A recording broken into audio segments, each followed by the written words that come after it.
Our lesson today is about Hooke's law. Objectives. At the end of this presentation, the student should be able to state Hooke's law, calculate the tension of the spring using T equal K times delta L. Equilibrium of a body. Consider the figure.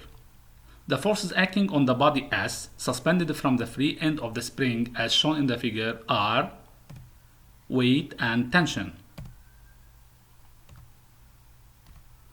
When the body is in equilibrium, the condition of equilibrium is W vector plus T vector equal 0 vector.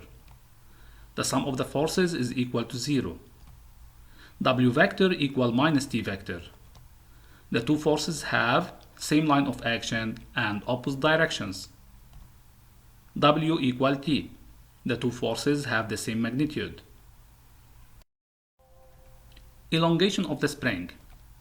Consider the spring.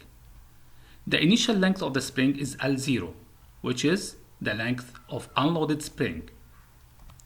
If we suspend a load of mass M from the free end of the spring, as shown in the figure, the spring elongates and its length becomes L, and the elongation of the spring is delta L.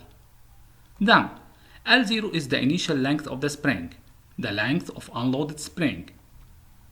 L is the length of the loaded spring. Delta L is the elongation of the spring. Then, delta L is equal to L minus L0. Keep in mind, to convert from centimeter to meter, we have to divide by 100. And to convert from meter to centimeter, we have to multiply by 100. Hooke's law.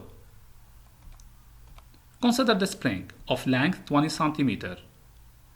If we suspend a load of mass 10 gram from the free end of the spring elongates and its length becomes 22 centimeter.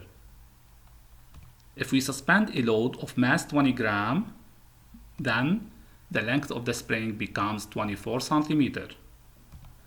If we suspend a load of mass 30 gram, the length of the spring becomes 26 centimeter. Then, the initial length of the spring in this case is L0 equal 20 centimeter. The forces acting on each load are weight W and tension T. Condition of equilibrium. W vector plus T vector is equal to 0. W vector equal minus T vector. W equal T. Let's complete the following table. The mass in gram, 10, 20, 30. The length of the spring, L in centimeter, 20, 2, 24, and 26. To find the mass in kilogram, we have to convert from a gram to kilogram. We have to divide by 1000. Then the masses are 0.01, 0.02, 0.03.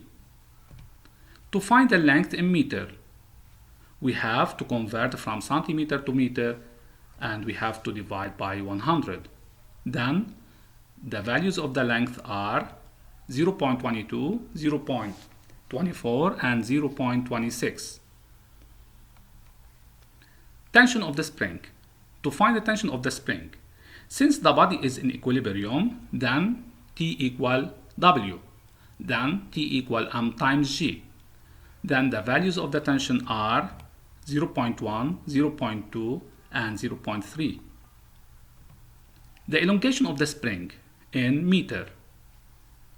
Delta L is equal L minus L0. Then the values of the elongation are 0.02, 0.04, and 0.06.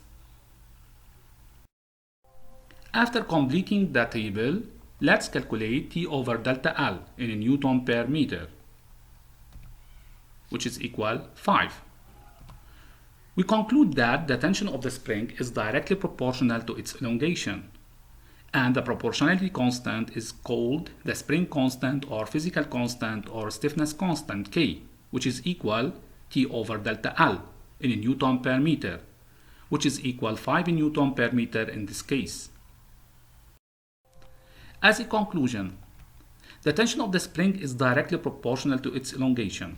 The proportionality constant is called the spring constant or physical constant or stiffness constant K, which is equal T over delta L. And its SI unit is Newton per meter. Now we can state Hooke's law. Hooke's law. The tension of the spring is directly proportional to its elongation, where the proportionality constant is K, stiffness constant. T equal K times delta L, where T is the tension of the spring in Newton, K is the stiffness constant of the spring in Newton per meter, and delta L is the elongation of the spring in meter. Thank you.